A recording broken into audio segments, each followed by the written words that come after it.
Hello बच्चों, welcome to a new lecture of chapter number 1।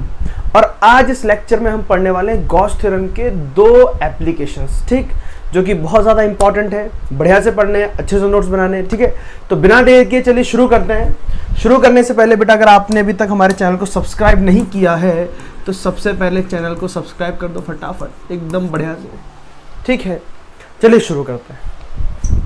तो ये लेक्चर आपको अगर समझना है, या ये टॉपिक जो हम दो टॉपिक के बारे में बात करने वाले हैं, अगर ये आपको बढ़िया से समझने हैं तो कुछ चीज़ें हैं जो आपको फिलहाल आनी चाहिए, तब आप इस लेक्चर को, इस टॉपिक को जो है वो अच्छे से समझ पाएंगे। कौन कौन सी चीज़ें? सबसे पहली चीज़ है, एक टॉपिक हमने पढ़ा था। टॉपिक का नाम है कंटिन्यूस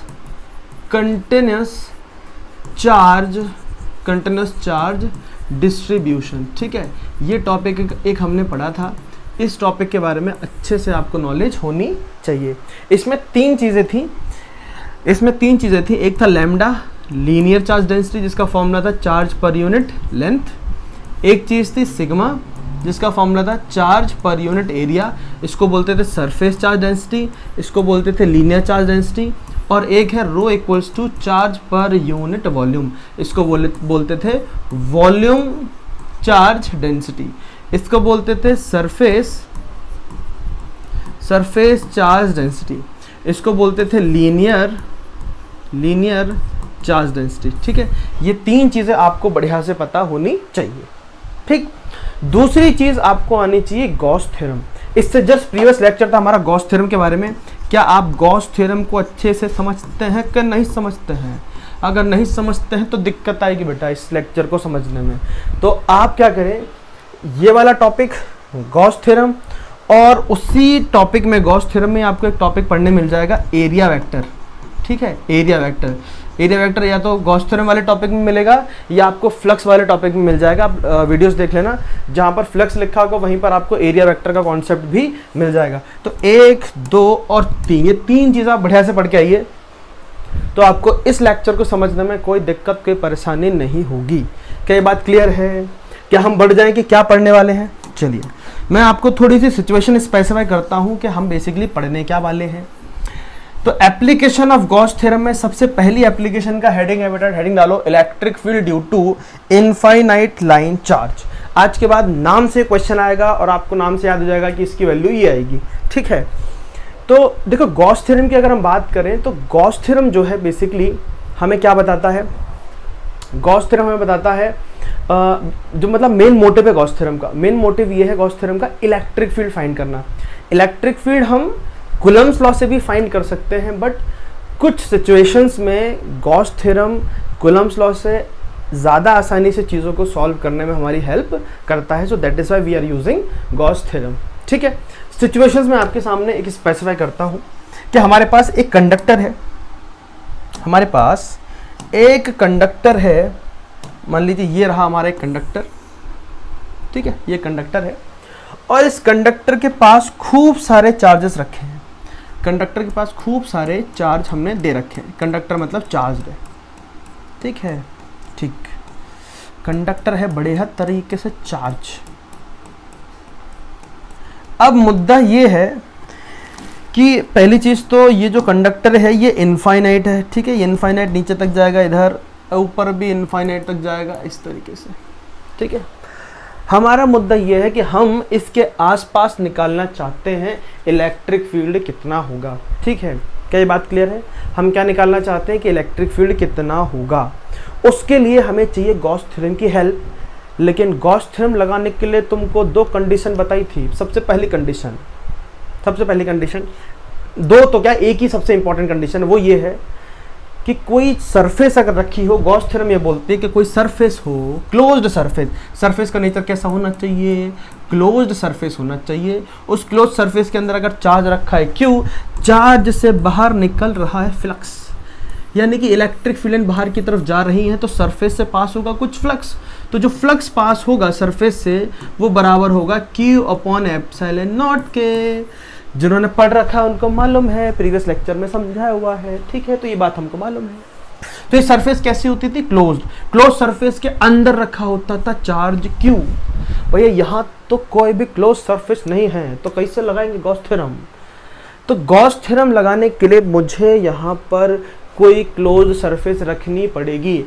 अब नहीं है तो मन से मान लो कि कोई हमने क्लोज सरफेस रख दी। तो मुझे इस वायर को अगर क्लोज करना है तो सोचो मैं किसके अंदर क्लोज करूं? क्या मैं स्फेयर के अंदर क्लोज करूंगा? बिल्कुल नहीं करूंगा। क्लोज के अंदर, अगर स्फेयर के अंदर क्लोज करना है तो कोई साइज छोटी होनी चाहिए, पॉइंट साइज। मतलब ये तो इनफाइनाइट है, इसको कैसे स्फेयर के अंदर कैसे क्लोज करोगे? एक फाइनाइट उसके अंदर, सिलेंडर या फिर स्फेयर के अंदर। तो हम क्या करते हैं, हम एक नई सरफेस मानते हैं और सरफेस का नेचर हम रखते हैं सिलेंड्रिकल। कैसे रखते हैं बेटे? सिलेंड्रिकल। सिलेंड्रिकल रखने से हमें फ़ायदा क्या है कि वो इसके कुछ हिस्से को तो अपने अंदर रख सकता है, मतलब कुछ इस तरीके। अरे भाई कैसे प्रॉब्लम हो रहा है ये। चलो हमने इस तरीके का सिलेंडर जो है वो मान लिया, थोड़ी सी इसकी साइज़ बड़ी कर लेते हैं, ये बात। तो यहाँ हमने मान लिया एक वायर सिलेंडर इस तरीके से, ठीक है। चलिए सिलेंडर हमने मान लिया। अब सिलेंडर हमने मान लिया है, अब हमें गॉस थ्योरम लगानी है। तो गॉस थ्योरम के लिए पहले कुछ सिचुएशंस देख लेते हैं, क्या क्या सिचुएशन बन रही है। चलिए देखिए वायर कैसा है, वायर है चार्ज्ड वायर है, हमने पॉजिटिव चार्ज इसको दे रखे हैं। हमने मान लिए क्लोज सरफेस। क्यों मानी क्लोज सरफेस? गॉस थ्योरम लगाने के लिए, क्योंकि गॉस थ्योरम लगाने के लिए हमको चाहिए क्लोज सरफेस, तो हमने मान ली सिलेंड्रिकल सरफेस। याद रखना सरफेस कैसी माननी है? सिलेंड्रिकल। लाइन चार्ज है तो सिलेंड्रिकल सरफेस इस तरीके से हमने मान ली, ठीक है। तो अब ये जो चार्ज वायर है इससे बाहर की तरफ निकल रही होंगी इलेक्ट्रिक फील्ड लाइंस, कुछ इस तरीके से इलेक्ट्रिक फील्ड लाइंस निकल रही होंगी, ऐसे इस तरीके से ला ला ला ला ला ला ला ला ला तररर ना ना ना, ठीक है। इस तरीके से कुछ इलेक्ट्रिक फील्ड लाइन दोनों तरफ, सब तरफ से बाहर निकल रही होंगी। इसका इमेजिनेशन आपको करना है तो आपके लिए एक चीज़ हमारे पास रखी है। देखिए जैसे इस सिचुएशन को मैं ऐसे मान सकते हैं, जैसे ये हो गया अपना क्लोज सरफेस, और यहाँ ऊपर से भी बंद है, इधर से भी बंद है, सब तरफ से बंद है, और ये हो गया लाइन चार्ज, ठीक है। ये हो गया लाइन चार्ज। अब लाइन चार्ज से जो इलेक्ट्रिक फील्ड बाहर की तरफ निकलेंगी वो कुछ इस तरीके से निकलेंगी, जैसे इससे ये पेन बाहर की तरफ निकल रहा है, ऐसे ही इलेक्ट्रिक फील्ड बाहर की तरफ निकलेंगी। सर क्या ये इलेक्ट्रिक फील्ड सीधे सीधे ही निकलेंगी, ऐसे ऐसे नहीं जाएंगी? मतलब वायर अगर ऐसा है, इसके ऊपर चार्ज रखे हैं, तो क्या इलेक्ट्रिक फील्ड हमेशा इस तरीके से जाएंगी? हाँ ऐसे जाएंगी। क्या ऐसे कोई इलेक्ट्रिक फील्ड नहीं जाएगी? नहीं जाएगी, ऐसे कोई भी इलेक्ट्रिक फील्ड नहीं जाएगी। किसी इंक्लाइंड एंगल पर इलेक्ट्रिक फील्ड नहीं चलती है। क्यों नहीं चलती है? ये प्रॉपर्टी है किसकी? Electric field. ये तुमको हमने समझाए हैं प्रीवियस लेक्चर्स में, जाके देखो वहाँ तुमको इसका एकदम बेहतरीन बढ़िया तरीके से एक्सप्लेनेशन वहाँ मिल जाएगा। वहाँ हमने तुमको समझा रखा है कि electric field lines are always perpendicular to the surface of the conductor. Conductor के सरफेस पे इलेक्ट्रिक फील्ड कैसी होंगी? इस तरीके से परपेंडिकुलर होंगी। सरफेस पे कितना एंगल बनाएंगे? हमेशा 90 डिग्री का एंगल बनाएंगे। तो क्या ये बात क्लियर है? क्या ये बात क्लियर है कि इलेक्ट्रिक फील्ड कैसे निकलेंगी? इस तरीके से बाहर निकलेंगी। तो यहाँ पर अगर हम देखो कि यहाँ पर अगर मैं मान लीजिए ये जो पेन है, ये हमारा ये चार्ज वायर है, इस तरीके से रखा है, तो इलेक्ट्रिक फील्ड जैसे पेन निकल रहा है ना बाहर, हर डायरेक्शन में इस तरीके से बाहर की तरफ आ रही होंगी, हर डायरेक्शन में बाहर की तरफ आ रही होंगी। अब आपको ये सोचना है, ये जो सरफेस हमने मानी है, इस सरफेस में मतलब ये जो क्लोज सरफेस है, सिलिंड्रिकल सरफेस, इसमें अगर मैं इसके एरिया को बांटूं तो कितने हिस्से में बांट सकता हूँ? कितने से बांट सकता हूँ? एक तो एरिया हो गया ये वाला एरिया CSA, एक एरिया हो गया टॉप वाला एरिया जो कि आपको क्या दिख रहा है? सर्कल दिख रहा है, सर्कुलर एरिया।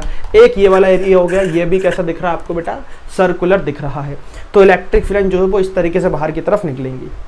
अब मुझे निकालना है हमारा मेन मुद्दा है इस पॉइंट पर इलेक्ट्रिक फील्ड निकालना, P पॉइंट पर इलेक्ट्रिक फील्ड निकालना।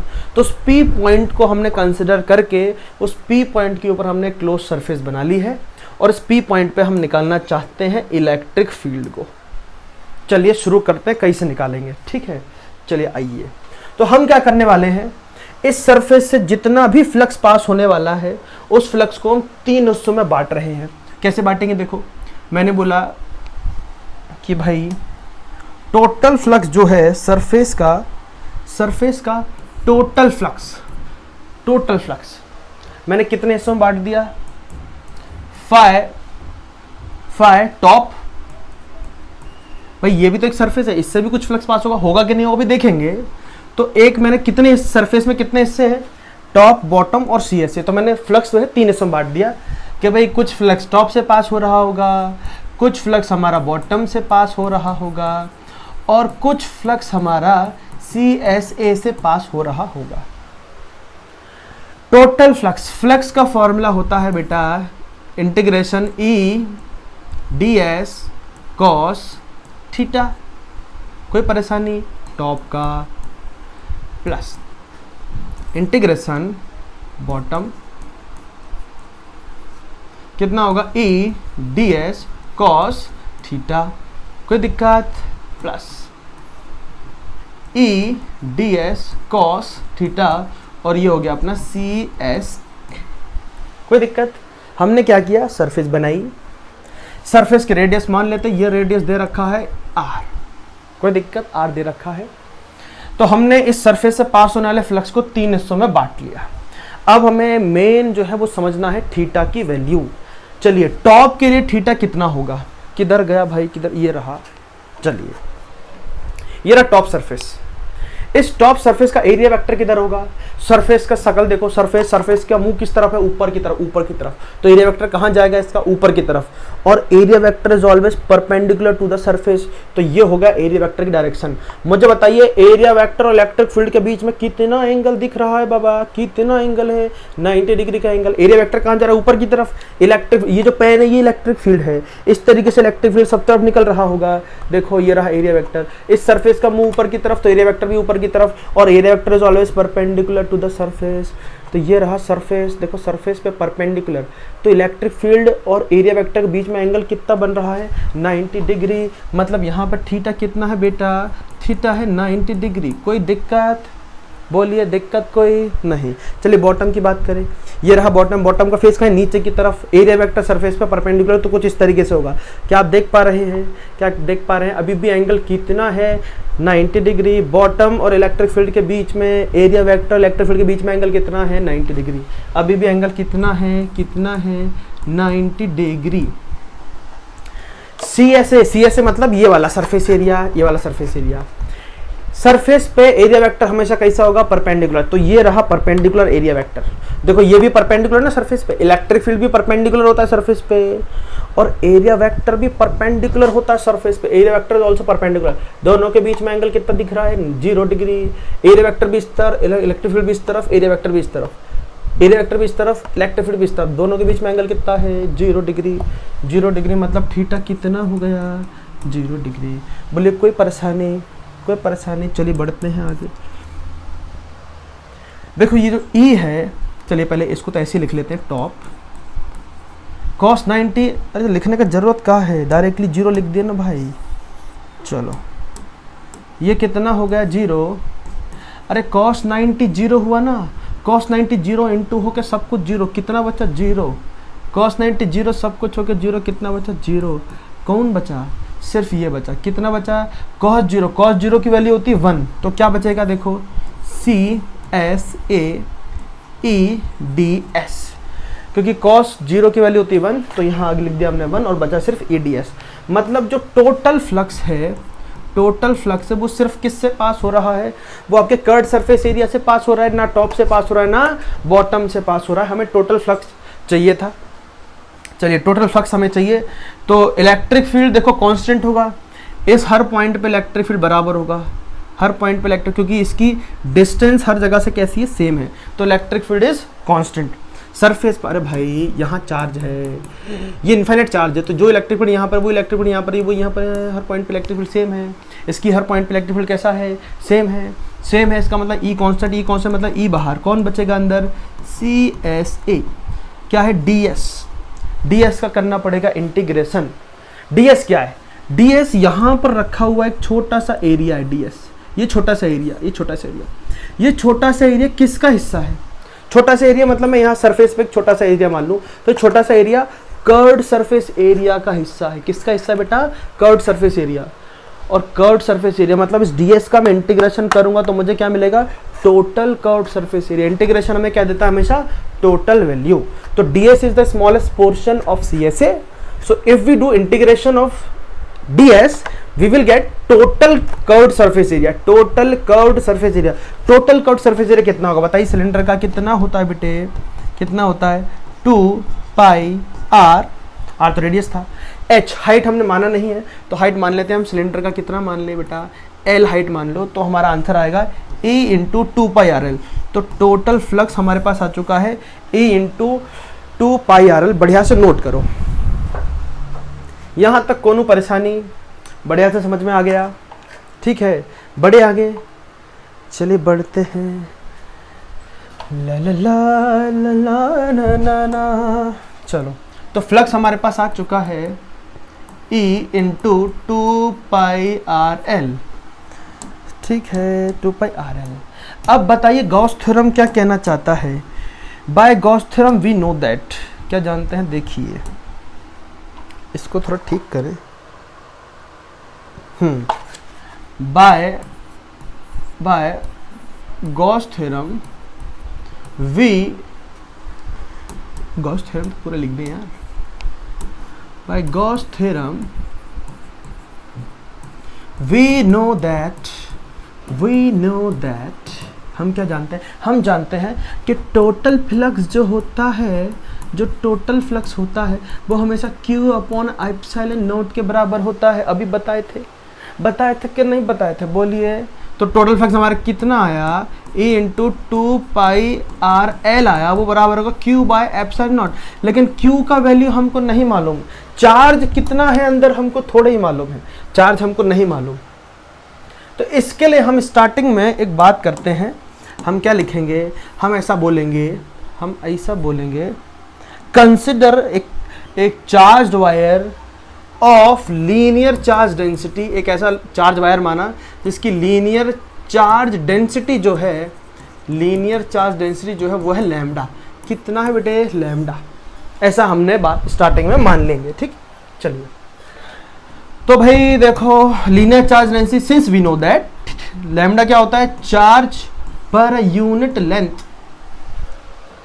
तो लेंथ हमारी L है, ये हमको दे रखा है, चार्ज निकालना है, तो चार्ज की वैल्यू हो जाएगी लैम्डा L। कोनो परेशानी, नो परेशानी सर, वेरी गुड सर, बढ़िया समझ में आ गया हमको। तो यहाँ स्मॉल क्यू कर लो भाई, स्मॉल क्यू ले रखा तो स्मॉल क्यू कर लो, कोई दिक्कत की बात नहीं है। क्यू की वैल्यू कितना हो जाएगा, बोले कितना हो जाएगा क्यू का value, lambda L upon epsilon not. कोई परेशानी, L से L गायब कर दें, L से L कर दो गायब, क्या बचा, E का वैल्यू देखो कितना आया, E इक्वल टू आपके पास आया lambda upon 2 pi R epsilon not. बेटा नोट कर लो, बहुत इंपॉर्टेंट चीज़ आई है, ये चीज़ हम ऑलरेडी फाइंड कर चुके हैं, लेकिन यूजिंग कूलम्ब्स लॉ। वहाँ देखा था कितना ज्ञान लगाता हमने, इंटीग्रेशन डिफरेंशिएशन सब लगा के, और यहाँ देखो कितना बढ़िया से आंसर आएगा, सीधे सीधे, कोई परेशानी की बात नहीं है। तो बेटा जो बच्चे बोर्ड में अपियर होने वाले हैं वो तो सीधा सीधा डेरिवेशन लिख के आएंगे बढ़िया से। डेरिवेशन लिखने का तरीका क्या है, सबसे पहले आपको लिखना है, क्या लिखना है, consider a straight infinite charge wire of linear charge density कितना, lambda. Then we will consider a close surface arounded as shown in the figure. उसके बाद ये फिगर बनाओ, उसके बाद देन टोटल फ्लक्स दिस, फिर तो सेम छाप दो, कोई दिक्कत की बात नहीं, ठीक है। बढ़िया, 3 में से 3 नंबर का क्वेश्चन है तो 3 नंबर बढ़िया से मिलेंगे। नोट कर लो अच्छे से और याद कर लो, क्या याद कर लो कि भाई लीनियर चार्ज डेंसिटी जो होगी, जो इलेक्ट्रिक फील्ड होगा due to straight line charge wire कितना होगा, इतना होगा। नोट कर लो बढ़िया से, बहुत बेहतरीन तरीके से याद कर लो, याद हो जाना चाहिए अच्छे तरीके से, ठीक है। तो एक एप्लीकेशन हम कर चुके हैं, हमें मालूम है कोई स्ट्रेट वायर होगा, उस स्ट्रेट वायर के आसपास कितना इलेक्ट्रिक फील्ड बनेगा, इतना इलेक्ट्रिक फील्ड बनेगा, ठीक है। बहुत बढ़िया, बढ़े आगे, बोलो बढ़े आगे क्या नहीं बढ़े। चलिए हम पढ़ते हैं नेक्स्ट एप्लीकेशन, जिसका नाम है electric field due to infinitely charge plane sheet. इस बार हमने क्या माना है, इस बार हमने मानी है चार्ज शीट, मतलब 2D की बात है भाई। इस बार क्या सीन है, इस बार सीन कुछ ऐसा है कि एक शीट है, इस तरीके से एक शीट है, ये शीट चार्ज्ड है। कैसी है ये, चार्ज्ड, बहुत बढ़िया। बहुत ही बेहतरीन। और हम निकालना चाहते हैं इस शीट की वजह से आसपास कितना इलेक्ट्रिक फील्ड बनेगा बाबा, ये हम निकालना चाहते हैं। बोला समझ में आ के नहीं, मुद्दा समझ गए कि नहीं। हम यहाँ पे निकालना चाहते हैं मान लो इलेक्ट्रिक फील्ड, तो क्या करेंगे, वही गॉस थ्योरम अगर हमको लगानी है, गॉस थ्योरम लगानी है तो एक चीज़ हमको मालूम है, हमारे पास होना चाहिए क्लोज सरफेस, जो कि यहाँ नहीं दिख रहा है। तो अब हम क्या करने वाले हैं, ध्यान से समझना। हम वापस से उसी सिलेंडर की मदद लेते हैं। मान लो हमारे पास कोई शीट ले लेते हैं, मान लीजिए कुछ तो मिल जाए यार, कुछ नहीं मिल रहा है, एक आध चीज़ चलिए इससे काम हम कर लेंगे। ठीक है चलिए मान लीजिए कि ये हमारे पास एक चार्ज शीट है, इसके ऊपर खूब सारा चार्ज रखा है, बहुत बड़े तरीके से चार्ज रखा है। तो हमें मानना है इसके ऊपर क्लोज सरफेस। तो हम क्या करने वाले हैं, हम एक क्लोज सरफेस मानने वाले हैं इस तरीके से। ध्यान से देखिएगा, इससे मान लेते हैं। तो यहाँ हमने माना एक गोला और यहाँ बना एक सिलेंडर, इस तरीके से बनाया बढ़िया से सिलेंडर। क्या बात है, बहुत बेहतरीन, ये बन गया सिलेंडर। हमने क्या किया, इसके कुछ हिस्से में, अच्छा ये जो बना है ना भाई साहब, ये जो शीट है, ये कैसी इनफाइनाइट शीट है, कैसी शीट है, बहुत बड़ी शीट है। हमने उसके छोटे से हिस्से में गोल गोल बना के एक सिलेंडर जो है वो हॉरिजॉन्टल कंसीडर कर लिया, इस तरीके से जो है वो हॉरिजॉन्टल सिलेंडर जो है कंसीडर कर लिया है। अब जो शीट रखी है ना, वो शीट इसके अंदर है, ध्यान से समझना। शीट जो है वो कुछ इस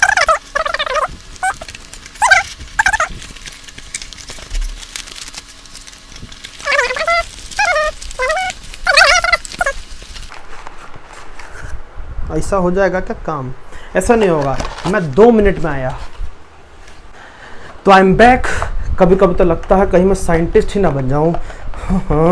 तो बेटा हम फाइनली आ चुके हैं। देखो ये कुछ सिचुएशन अपने पास, ठीक है, ये दिख रहा है तुमको, ये दिख रहा है, इसके बीच में कुछ गोल गोल सा रखा है, यही वो सरफेस है जिसके ऊपर क्या है बेटे, चार्ज है। किसके ऊपर क्या है, खूब सारा चार्ज। देखो ये जो सरफेस है ना, ये वाली जो सरफेस है, ये सरफेस इसके अंदर तुमको दिख रही है, वो यही सरफेस है, ठीक है। तो हमने एक सिलेंडर माना, तो ये रहा सिलेंडर, ऐसे सिलेंडर माना। एक शीट रखी है, उसके ऊपर मैंने रख दिया, ये शीट इसके ऊपर से इस तरीके से गोल गोल पास हो रही है, उस शीट का थोड़ा सा हिस्सा इसके अंदर है, इसके ऊपर चार्ज है, इधर भी चार्ज है, इधर भी चार्ज, इधर भी चार्ज। और वो चार्ज कैसा है, नेचर में पॉजिटिव है। तो मैं थोड़ा सा पहले यहाँ आपको कोशिश करता हूँ समझाने की कि जो इलेक्ट्रिक फील्ड लाइंस बनेंगी, तो मेरे हिसाब से वो इलेक्ट्रिक फील्ड लाइंस इस तरीके से बाहर की तरफ निकलेंगी। समझ गए कि नहीं, इस तरीके से बाहर की तरफ निकलेगी बाबा, इस तरीके। अच्छा एक और बात समझने की ये है, देखो हमारी ड्राइंग ज़्यादा अच्छी नहीं है, तो समझ लेना, ये एरिया ए है तो ये एरिया भी ए होगा, ठीक है। ज़्यादा लोड मत लेना कि सर वो एरिया छोटा है या वो एरिया बड़ा है, ऐसा कैसे, दोनों बराबर है। मेरी ड्राइंग बहुत ज़्यादा अच्छी है, इसीलिए थोड़ा सा देख लेना, ठीक है। चलिए इसमें समझते हैं इलेक्ट्रिक फील्ड कैसे बाहर आ रही है। देखो ये पॉजिटिव चार्ज है, पॉजिटिव चार्ज की इलेक्ट्रिक फील्ड उससे हमेशा दूर जाती है। कहाँ जाती है, दूर दूर दूर दूर। तो इसकी इलेक्ट्रिक फील्ड कैसे बाहर जाएंगे बेटे, बाहर की तरफ ऐसे निकलेंगे, ऐसे निकलेंगे, ऐसे। देखो चार्ज इसके ऊपर है, जो मैं बताने वाला हूँ ध्यान से समझना। चार्ज इसके ऊपर है, क्या इलेक्ट्रिक फील्ड इस पे इंक्लाइंड हो सकती है, क्या नहीं होगी, अभी बताया था। Electric fields are always perpendicular to the surface of the conductor. तो ये हमारा कंडक्टर ये रहा, ये क्या है, ये तो हमने सरफेस मानी है, गॉसियन सरफेस। गॉस के लिए जो गॉस थ्योरम लगाने के लिए जो इनक्लोज सरफेस होना चाहिए, वो सरफेस ये रहा। इसके अंदर ये रहा अपना कंडक्टर, इस पर पॉजिटिव चार्ज, इलेक्ट्रिक फील्ड ऐसे बाहर निकल रही है, ऐसे बाहर निकल रही है, ठीक है। चलिए बहुत बेहतरीन। चलिए तो हमें निकालना है टोटल फ्लक्स। फिर टोटल फ्लक्स हम इक्वल टू कर देंगे किसके, गॉस थ्योरम के हिसाब से, Q/ε0 के हिसाब से बराबर कर देंगे और फाइनल अपना आंसर आ जाएगा। चलिए सॉल्व करते हैं। तो सॉल्व करने के लिए देखो यहाँ पर भी हमें कितना सरफेस दिख रहा है फ्लक्स पास होने के लिए, 1 2 और सी ऐसे 3। सिलेंडर है तो वापस 3 सरफेस, ठीक है। तो हम इक्वेशन लिख रहे हैं बहुत बेहतरीन तरीके से। देखिए कि फ्लक्स टी जो होगा वो पहले, चलो इसको पहले इसे लिख दें, ठीक है। जो फ्लक्स होगा, अरे यार, जो फ्लक्स होगा वो वापस फ्लक्स 3 हिस्से का होगा। इसको मैं लेफ्ट बोल देता हूँ, इसको मैं राइट बोल देता हूँ। Left plus flux right plus flux अपना है CSA, बोलो बढ़िया, L लेफ्ट राइट CSA, ठीक है। चलिए हम यहाँ पे दूसरा नंबर लेते, ठीक, तो इसको कैसे लिखेंगे, इसको कैसे लिखेंगे, EDS cos थीटा, थीटा अच्छे से बनाओ भाई, हाँ, थीटा कौन सा, left, plus EDS cos theta कौन सा, right, plus EDS cos theta, ये हो गया CSA, ठीक है। 3 हिस्सों में बट चुका है, तेरे 3 हिस्से, लेफ्ट राइट CSA, ठीक है। तो सारा खेल था एंगल का। चलिए देखते हैं एंगल। देखो ये सरफेस, इसका मुंह किस तरफ है, इसका मुंह इस तरफ, इधर इधर है, तो इसका एरिया वेक्टर भी किधर होगा, इधर होगा, किधर होगा, अरे भाई ये जो सरफेस तुमको दिख रहा है इसका फेस किस तरफ है, इधर है, तो इसका एरिया वेक्टर भी किधर होगा, इधर होगा। और हमने इलेक्ट्रिक फील्ड भी देखा, इलेक्ट्रिक फील्ड भी इधर, ये रहा आपका इलेक्ट्रिक फील्ड और ये रहा आपका एरिया वेक्टर। दोनों देखो, दोनों किस तरह हैं, दोनों सेम डायरेक्शन में इधर जा रहे हैं, दोनों के बीच में एंगल कितना होगा। देखो इलेक्ट्रिक फील्ड इस सरफेस से इधर जा रही है, जा रही है, जा रही है, जा रही है, इलेक्ट्रिक फील्ड भी इधर जा रही है, एरिया वेक्टर भी इधर जा रहा, दोनों सेम डायरेक्शन में जा रहे हैं, दोनों के बीच में एंगल कितना है, 0 डिग्री। कितना बेटा, 0 डिग्री। तो यहाँ लिख दिया मैंने, थीटा कितना, 0 डिग्री, बहुत बेहतरीन, 0 डिग्री, थोड़ा सा ढंग से, हाँ 0 डिग्री। चलिए इस वाले सरफेस पे देखें, राइट पे, तो इसका फेस किस तरफ, इस तरफ, तो इसका एरिया वेक्टर भी किस तरफ, इस तरफ, एरिया वेक्टर भी इस तरफ, एरिया वेक्टर इस तरफ, इलेक्ट्रिक फील्ड भी इस तरफ, इलेक्ट्रिक फील्ड इस तरफ, एरिया वेक्टर भी इस तरफ, दोनों के बीच में एंगल वापस से कितना हो गया, थीटा कितना होगा बेटा, 0 डिग्री। CSA की बात करें, CSA का एरिया वेक्टर उसके सरफेस पर कैसा होगा, perpendicular, this is area vector, but electric field lines are going in this way, या तो वो इस डायरेक्शन में जा रही हैं इलेक्ट्रिक फील्ड लाइंस, या तो इलेक्ट्रिक फील्ड लाइंस इस तरफ जा रही है, ऐसे करके, इधर इधर। मुझे बताओ दोनों ही केस में एंगल कितना दिख रहा है बेटे, कितना दिख रहा है, मेरे को तो 90 डिग्री, कितना है 90 डिग्री, इधर से देखो अभी भी कितना है 90 डिग्री। मतलब CSA पर अगर मैं देखूं तो CSA का एरिया वेक्टर ऊपर की तरफ, इलेक्ट्रिक फील्ड इस तरफ, एंगल कितना बन रहा है 90 डिग्री। मतलब यहाँ पर थीटा कितना हो गया, 90 डिग्री। क्या ये बात बढ़िया से क्लियर हो गई, ये वाली बात अच्छे से समझ में आ गई। यहाँ पे थीटा 90, राइट पे थीटा 0, लेफ्ट पे थीटा 0। क्या आगे बढ़ जाएं, ये बात अच्छे से क्लियर है।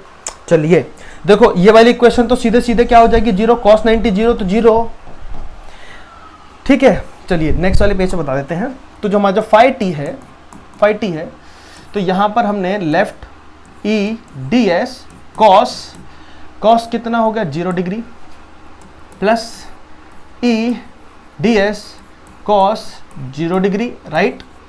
और यहाँ पर जो था EDS cos 90 CSA, cos 90 की वैल्यू बोलो बेटे, cos 90 0 होता है, 0 0 0 0, cos 0 की वैल्यू 1, कितना होगा EDS, cos हट जाएगा, प्लस यहाँ पर भी कितना हो जाएगा EDS, कितना हो जाएगा लेफ्ट। क्लियर इतनी बात, कोई दिक्कत, ठीक। अब हमने क्योंकि ये इनफाइनाइट माना है तो हम ऐसा बोलेंगे कि भाई यहाँ पर जो इलेक्ट्रिक फील्ड है, इस सरफेस पे जो इलेक्ट्रिक फील्ड है, जिस पॉइंट पे आप निकालना चाहते हैं, इस हर पॉइंट पे, इस सरफेस पर, इसके सरफेस के हर पॉइंट पे इलेक्ट्रिक फील्ड कैसा बराबर, मतलब जैसे मैं यहाँ पर नहीं, यहाँ पर इस सरफेस के हर पॉइंट पे यहाँ पे इलेक्ट्रिक फील्ड बराबर है। जैसे मैं बोलूँ ये आपकी प्लेट है, ये वाली चार्ज प्लेट है, इस चार्ज प्लेट की वजह से यहाँ पर हर पॉइंट पे इलेक्ट्रिक फील्ड बराबर होगा। इलेक्ट्रिक फील्ड बराबर होगा तो इलेक्ट्रिक फील्ड कैसे लिया जाता है, कांस्टेंट ले सकते हैं हम। यहाँ पर भी देखो हर पॉइंट पे इलेक्ट्रिक फील्ड कैसा होगा, बराबर होगा।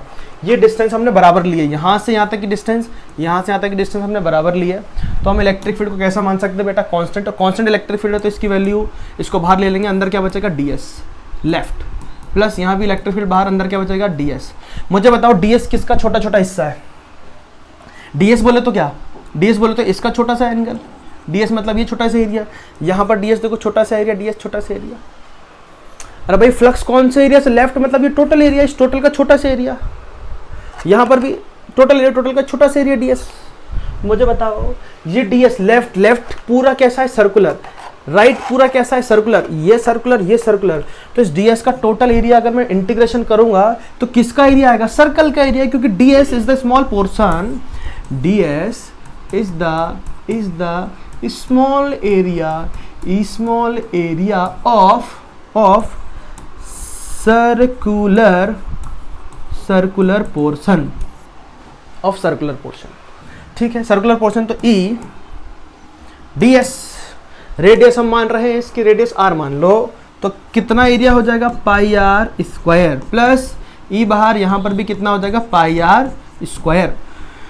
तो ई पाई आर स्क्वायर मिलके क्या हो जाएगा 2e pi r square. Total flux कितना है बाबा 2e पाई आर स्क्वायर। कोई परेशानी नोट कर लो बढ़िया से, सब कुछ सॉल्व करके कितना आंसर आ चुका है इतना। अब गॉस बाबा क्या बोलते हैं, गॉस बाबा को भी सुनना पड़ेगा ना। चलो गॉस थ्योरम क्या बोलती है, लगाइए गॉस थ्योरम को। Gauss theorem by Gauss theorem we know that क्या जानते हैं कि जो टोटल फ्लक्स होता है वो Q बाय एप्सिलॉन नॉट के बराबर होता है बाबा। किसके Q बाय एप्सिलॉन नॉट, ठीक है। फ्लक्स की वैल्यू कितनी है 2e pi r square equal to Q upon epsilon naught. लेकिन ये Q चार्ज प्रेजेंट है कहां पर, बताओ Q चार्ज कहां पे था। Q चार्ज ये जो अंदर गोल गोल सरफेस है ना, इसके अंदर चार्ज था। देखो चार्ज इस पूरी सरफेस में कहाँ है, सिर्फ इस वाले हिस्से में चार्ज अवेलेबल है, ध्यान से देखो। और ये सरफेस आपको देखने में कैसी लग रही है, ये सरफेस आपको देखने में गोल गोल लग रही है। गोल गोल बोले तो सर्कुलर लग रही है, ये बात अच्छे से याद रखना। देखो मैंने इसमें भी गोल गोल लगाया हुआ है। कैसी सरफेस दिख रही है आपको, ये सर्कुलर सरफेस दिख रही है।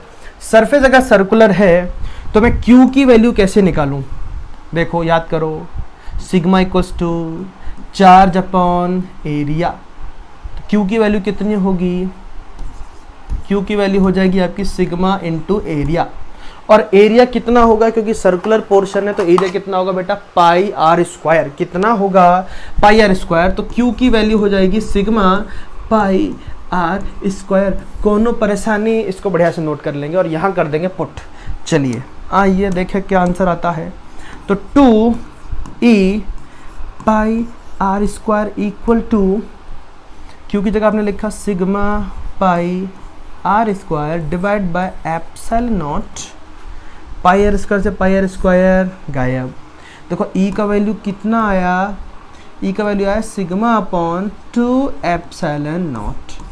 ठीक है, बढ़िया है कि नहीं, मजा आया कि नहीं। तो दो चीज़ अब हम सीख चुके हैं। कौन कौन सी दो चीज़, कि अगर स्ट्रेट लाइन चार्ज वायर होता है तो उसका जो इलेक्ट्रिक फील्ड हमको मिलेगा, वो मिलेगा lambda upon 2 pi r epsilon naught. ठीक, और अगर एक चार्ज शीट होगी, इनफाइनेटली चार्ज शीट होगी, तो उसका इलेक्ट्रिक फील्ड मिलेगा सिग्मा अपॉन 2 एप्सिलॉन नॉट। बोलिए दोनों डेरिवेशन में कोई प्रॉब्लम, देखो दोनों डेरिवेशन बोर्ड के हिसाब से तो इंपॉर्टेंट है ही। बोर्ड में तो सीधा सीधा डेरिवेशन पूछ लेंगे, लेकिन जेई और नीट में इन दोनों से बढ़िया बढ़िया क्वेश्चन बनते हैं। ठीक है, चलिए एक दो क्वेश्चन हम देख लेते हैं, क्योंकि इन सबके जो क्वेश्चंस हैं वो मैं बाद में एक पूरी सीरीज बनाऊंगा क्वेश्चंस की, उसमें हम जो है वो इनको कवर कर लेंगे। ठीक है, देखिए जैसे 2019 का एक नीट का क्वेश्चन है, बहुत अच्छा क्वेश्चन है। क्वेश्चन पढ़िए, 2 parallel infinite line charges with linear charge density plus lambda और दूसरी भी plus lambda are placed at a distance of r in free space. What is the electric field midway between 2 line charges. ठीक है, एक line charge ये ले लिया हमने, इसकी पॉजिटिव लीनियर चार्ज डेंसिटी है, दूसरा ले लिया इसकी भी पॉजिटिव लीनियर चार्ज डेंसिटी है। लीनियर चार्ज डेंसिटी पॉजिटिव है, इसका मतलब उस कंडक्टर के ऊपर चार्ज कैसा है, पॉजिटिव चार्ज है। कैसा चार्ज है, पॉजिटिव चार्ज है। ठीक है, और पॉजिटिव चार्ज का नेचर समझते हो क्या होता है। पॉजिटिव चार्ज का नेचर होता है कि उसकी इलेक्ट्रिक फील्ड लाइन उससे दूर दूर भागती है। किधर भागती है, दूर दूर, बहुत दूर भागती है।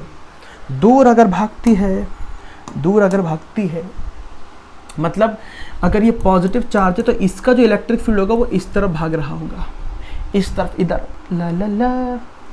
और ये भी पॉजिटिव है तो इसका इलेक्ट्रिक फील्ड इससे दूर भाग रहा होगा, इससे दूर मतलब इस तरफ, इधर। दोनों की लीनियर चार्ज डेंसिटी कैसी है, देखो बराबर है। फॉर्मूला क्या है इलेक्ट्रिक फील्ड का, इलेक्ट्रिक फील्ड का फॉर्मूला अभी हमने पढ़ा, electric field lambda upon 2 pi r epsilon naught. 2 pi r epsilon naught. R मतलब कितना दूर आप डिस्टेंस निकालना चाहते हो, है ना। तो मिड वे आप बिल्कुल सेंटर पे निकालना चाहते हो, बिल्कुल सेंटर पे, बिल्कुल सेंटर पे, तो ये डिस्टेंस r, तो ये डिस्टेंस भी r। इसका इलेक्ट्रिक फील्ड कितना होगा, lambda upon 2 pi r epsilon not. इसका भी कितना होगा, lambda upon 2 pi r epsilon not, क्योंकि दोनों लैम्डा लैम्डा लैम्डा लैम्डा, ये गया, ये आ गया, ये आ गया, ये आ गया, ये आ गया, मगर दोनों की डायरेक्शन देखो, डायरेक्शन अपोजिट, ठीक है। तो दो इलेक्ट्रिक फील्ड एक इधर जा रहा है, एक इधर जा रहा है, दोनों की वैल्यू बराबर, तो दोनों कैंसिल आउट होके 0।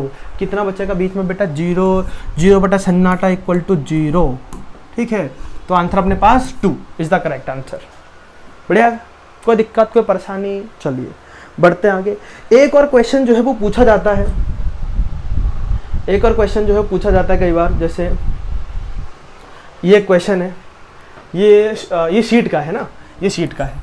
ऐसे बहुत सारे क्वेश्चंस में आगे जो क्वेश्चंस वाली जो अपनी सीरीज आएगी वहाँ पे मैं इसको बहुत अच्छे से जो है वो और बढ़िया बढ़िया क्वेश्चन आपके लिए लेकर आऊँगा। तो ये जो क्वेश्चन है बेसिकली इसको कैसे सॉल्व करना है, ठीक है। शीट के लिए किस तरीके से सॉल्व करना है, इसने पी पॉइंट पे हमें इलेक्ट्रिक फील्ड निकालने को बोला है। किस पे, पी पॉइंट पे इलेक्ट्रिक फील्ड निकालने को बोला है। तो इस क्वेश्चन को, इस डायग्राम को अपन क्या करते हैं, थोड़ा सा इस तरीके से रोटेट कर देते हैं, तो आपको समझने में थोड़ी सी आसानी हो जाएगी। तो मैं पहले बना रहा हूँ माइनस सिग्मा, और इसके जस्ट आगे कौन सी है बेटा, कौन सी, देखो ये है अपनी plus 2 sigma, sorry minus 2 sigma है, प्लस नहीं है बेटे, ध्यान से देखो, इसको भी ठीक से बनाओ यार, ठीक है। देखो एक वायर हमने सीधा ले लिया, ये कितना है माइनस क्यू, एक हमने बना लिया ये रहा, ये कितना है माइनस 2q, और ये है अपना sigma, minus sigma, minus 2 sigma, और ये प्लस सिग्मा, ठीक है। तो ये अपना माइनस वाला है, और ये देखो, अच्छा, ओके। तो इसके नीचे जो है ये माइनस z में चला गया, ऊपर प्लस z में है। तो मैं ऐसा बोल सकता हूँ कि इस तरफ जो भी डायरेक्शन आएगी वो प्लस z है, और पीछे की तरफ माइनस z है। मतलब राइट हैंड साइड में पॉजिटिव, इस वाले साइड में नेगेटिव, इधर पॉजिटिव इधर नेगेटिव। बात क्लियर। चलिए, ऐसे क्वेश्चन सॉल्व करने के लिए सबसे पहली चीज़ आपको क्या करनी है, आपको करनी है सबकी बनानी है डायरेक्शन। डायरेक्शन बनाने का तरीका ध्यान से समझ लेना, ठीक है, बहुत बढ़िया से समझ लेना, क्योंकि एक बार में जो चीज़ समझ में आती है ना बेटा, उसकी बात ही अलग होती है। पहली बार में बढ़िया से समझो, ध्यान से समझना, एकदम मन लगा के बढ़िया से समझना, बढ़िया से नोट्स बनाना, ठीक। चलो, सबसे पहले क्या करना है, इसको नाम दे दो 1, इसको नाम दे दो 2, इसको नाम दे दो 3, कोई दिक्कत। इसका 1 मतलब इसका इलेक्ट्रिक फील्ड को मैं जो भी इसके इलेक्ट्रिक फील्ड को नाम दूंगा E1, इसके इलेक्ट्रिक फील्ड को मैं नाम दूंगा E2, इसके इलेक्ट्रिक फील्ड को मैं नाम दूंगा E3। बात क्लियर। ओके, देखो ये नेगेटिव चार्ज है ना, नेगेटिव चार्ज का मतलब उसका इलेक्ट्रिक फील्ड उसकी तरफ आएगा, पास पास आएगा। पॉजिटिव का मतलब उसका इलेक्ट्रिक फील्ड उससे दूर जाएगा, दूर जाएगा। बात क्लियर। पॉजिटिव का इलेक्ट्रिक फील्ड उससे दूर जाता है, नेगेटिव का इलेक्ट्रिक फील्ड उसकी पास आता है, उसकी तरफ आता है। तो नेगेटिव है, इसका इलेक्ट्रिक फील्ड मुझे सारे स्पेस में देखूंगा तो दूर जाएगा, देखो सॉरी इसकी तरफ जाएगा, नेगेटिव है, नेगेटिव, इसका इलेक्ट्रिक फील्ड इसके पास जाएगा। तो हम इसके लिए कौन सा कलर असाइन करें, चलो व्हाइट का असाइन कर देते हैं। व्हाइट मतलब E1, तो ये जा रहा है इसका इलेक्ट्रिक फील्ड E1 इसकी तरफ गया। यहाँ पर भी देखो इसका इलेक्ट्रिक फील्ड E1 इसकी तरफ जाएगा, इस वाले स्पेस में भी इसका इलेक्ट्रिक फील्ड E1 इसकी तरफ जाएगा, और इस वाले स्पेस में भी इलेक्ट्रिक फील्ड इसकी तरफ जाएगा।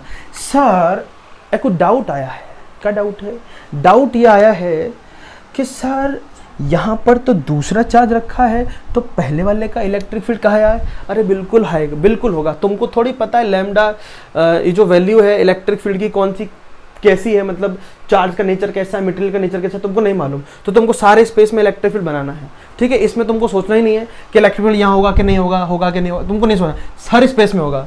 क्योंकि ये जो फॉर्मूला तुम यूज़ करने वालों वो इनफाइनाइट चार्ज के लिए, इनफाइनाइट चार्ज का इलेक्ट्रिक फील्ड बहुत ज़्यादा होगा, है ना। तो तुमको मानना है कि इस वाले स्पेस में भी एग्जिस्ट करेगा, इधर भी एग्जिस्ट करेगा, इधर भी एग्जिस्ट करेगा, और इधर भी एग्जिस्ट करेगा, सब जगह एग्जिस्ट करेगा, ठीक है। चलो अब हम बात करते हैं सेकंड वाले की। तो ये जो E1 है, E1 ये किसकी डायरेक्शन है, फर्स्ट वाली शीट की डायरेक्शन है। अब सेकंड वाले की डायरेक्शन देखो, इसको नाम दे रहा है E2, तो इसका इलेक्ट्रिक फील्ड E2, ये भी नेगेटिव है, तो इसका डायरेक्शन भी इसकी तरफ होगा। चलिए इसको हम कलर दे देते हैं, इसको पिंक दे देते हैं, ठीक है। तो ये भी नेगेटिव, इसका इलेक्ट्रिक फील्ड इसकी तरफ होगा, तो इसका इलेक्ट्रिक फील्ड ये रहा E2, यहाँ पर भी E2 डायरेक्शन इसकी तरफ, और यहाँ पर डायरेक्शन इस तरफ होगी E2, और यहाँ पर डायरेक्शन होगी इस तरफ E2। कौन परेशानी? चलिए अब हम तीसरा डायरेक्शन ये ब्लू ले लेते हैं E के लिए। देखो ये पॉजिटिव, इसका इलेक्ट्रिक फील्ड इससे दूर जाएगा, बहुत दूर दूर दूर जा रहा है, दूर जा रहा है मतलब यहाँ से जाएगा इस तरफ दूर E3, इस तरफ दूर E3, यहाँ भी दूर E3, और यहाँ भी दूर E3। इतना काम करने के बाद देखो P पॉइंट कहाँ लाई कर रहा है, P पॉइंट लाई कर रहा है -2 इसके बीच में, मतलब यहाँ पे लाई कर रहा है P। तो मुझे इस वाले स्पेस में नेट इलेक्ट्रिक फील्ड चाहिए। अब ध्यान रखेंगे एक बात, देखो इस तरफ जाने वाले सब पॉजिटिव, इस तरफ जाने वाले नेगेटिव, इधर जाने वाले नेगेटिव, इधर जाने वाले पॉजिटिव। कोई एक डायरेक्शन तो पॉजिटिव लेनी पड़ेगी ना। देखो इस तरफ जाने में, देखो ऊपर जाने में Z पॉजिटिव था, देखो इस तरफ हमने स्टार्टिंग में एरो बनाया था, तो इस तरफ सारे पॉजिटिव, इस तरफ सारे नेगेटिव डायरेक्शन। तो ये नेगेटिव होगा, ये नेगेटिव होगा क्योंकि इधर जा रहा है। अरे भाई तीनों ही नेगेटिव होंगे ये तो, ओके ये तो तीनों ही इस तरफ आ रहे हैं, तीनों ही नेगेटिव हैं, बहुत बेहतरीन। चलिए इतना करने के बाद हमने डायरेक्शन भी लगा ली, लेफ्ट में जो भी जा रहा है नेगेटिव, राइट में जो भी जा रहा है पॉजिटिव, ठीक। उसके बाद E1 E2 E3 की वैल्यू निकालो। चलो आओ E1 E2 E3 की वैल्यू निकालते हैं। E1 शीट का फॉर्मूला क्या होता है, सिग्मा अपॉन 2 एप्सिलॉन नॉट। तो E1 कितना है, E1 कितना है, E1 ये रहा माइनस सिग्मा, तो आंसर हो जाएगा minus sigma upon 2 epsilon not E1 की वैल्यू। चलिए E2 की वैल्यू देखिए, E2 की वैल्यू कितनी, -2 सिग्मा, तो लिख दो, है ना। E1 माइनस लेना है ना, तो माइनस लगा दिया। अच्छा ध्यान रखना, ये माइनस, ये सिग्मा माइनस था इसीलिए मैंने माइनस नहीं लिया है, ये माइनस इसलिए लिया है क्योंकि डायरेक्शन उल्टी जा रही है। ध्यान रखना एक ही तरफ चलना है, तुमको फॉर्मूले में नेगेटिव पॉजिटिव नहीं देखना है। चलो मैं इसको भी हटा देता हूँ, बाद में समझाऊंगा, रुको, वरना फिर तुम कन्फ्यूज हो जाओगे यार, कुछ और कर दोगे, फिर बोलोगे सर जी गलत बता दिया। गलत नहीं बताया है, तो ये आंसर होगा सिग्मा अपॉन 2 एप्सिलॉन नॉट। क्योंकि ये नेगेटिव है इसीलिए इसको मैं नेगेटिव नहीं लिख रहा हूँ, क्योंकि E1 नेगेटिव, डायरेक्शन अपोजिट आ रही ना, इसलिए लिख रहा हूँ, ठीक है। तो इसको नेगेटिव, तो दोनों चीजें देखोगे तो गड़बड़ हो जाएगा मामला, है ना। चलो बढ़े आगे, बढ़े आगे। चलो E2 कहाँ है, ये रहा E2 भी जा रहा है इस तरफ, E2 भी जा रहा है, देखो इस तरफ। देखो पॉजिटिव चार्ज कभी नेगेटिव में जा सकता है, इसीलिए मैं कह रहा हूँ। तुम सोचो कि यहाँ पे पॉजिटिव है, ऊपर पॉजिटिव नहीं, उधर पॉजिटिव नहीं आएगा। इसका नेगेटिव इसलिए नेगेटिव आ रहा है, इसका नेगेटिव इसलिए वहाँ भी नेगेटिव आएगा। देखो E2 का है -2, तो यहाँ लिख देंगे हम 2 सिग्मा 2 एप्सिलॉन नॉट, 2 से 2 गायब, माइनस सिग्मा अपन एप्सिलॉन। ये माइनस किसकी वजह से, क्योंकि ये माइनस में है, ये माइनस में है इसीलिए नहीं आया है, चांसेस वो। अब देखो ध्यान से, Q3 का निकालें, E3 की वैल्यू कितनी होगी, E3 की वैल्यू देखो कितना, सिग्मा अपॉन 2 एप्सिलॉन नॉट। लेकिन डायरेक्शन देखो ये पॉजिटिव है, ये पॉजिटिव, लेकिन डायरेक्शन देखो पीछे जा रहा है, पीछे जा रहा है, मतलब फिर भी क्या लगेगा बेटा, यहाँ नेगेटिव लगेगा, नेगेटिव लगेगा, ठीक है। ध्यान समझ में आ गया। ये नेगेटिव क्यों लग रहा है, क्योंकि डायरेक्शन की वजह से, हमें इसकी वजह से नेगेटिव पॉजिटिव नहीं लगाना है, ठीक है। इतनी बात क्लियर। तीनों इलेक्ट्रिक फील्ड सेम डायरेक्शन में, तीनों को क्या कर दें बेटा, बढ़िया से प्लस कर दें। आओ प्लस करें, प्लस करें। चलिए इधर ही कर लेते हैं प्लस, इधर करके देख लेते हैं कितना आ रहा है, minus sigma upon 2 epsilon not plus, अरे यार 2 मिनट रुको, अब मैं इसको हटा दूं बेटे, इसको हटा दूं, नहीं हटा सकते, रुको। इसका क्या करें अपन, इसको अपन थोड़ा सा आगे लिख लेते हैं। चलिए E1 plus E2 plus E3 equal to E net, ठीक है।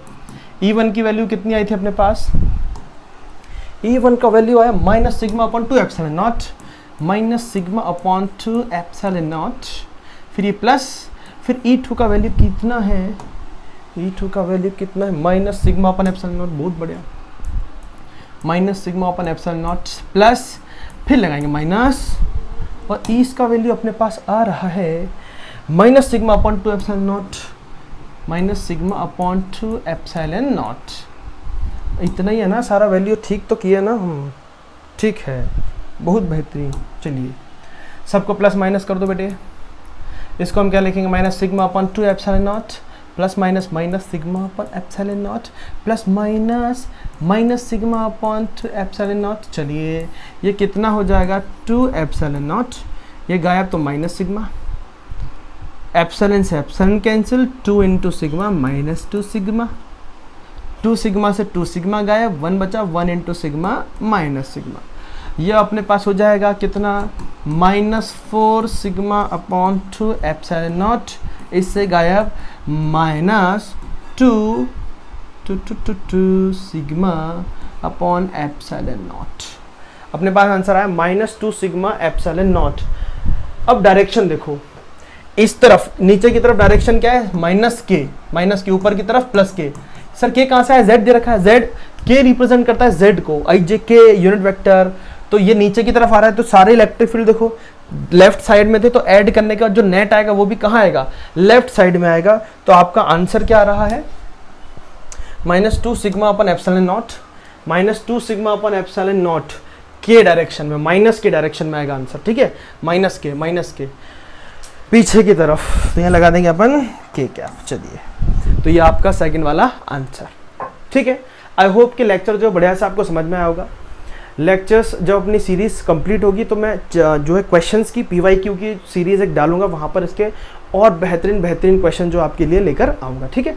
तो अब इसका सिर्फ एक लेक्चर और बच रहा है जिसमें हम पढ़ने वाले हैं गॉस थ्योरम का थर्ड एप्लीकेशन CBSE के हिसाब से जो उन्होंने सिलेबस भेजा है उसके अंदर, और कुछ एक्स्ट्रा भी चीज़ें हैं वो मैं आपके लास्ट लेक्चर में करवाऊँगा, ठीक है। तो आज के लिए सिर्फ इतने।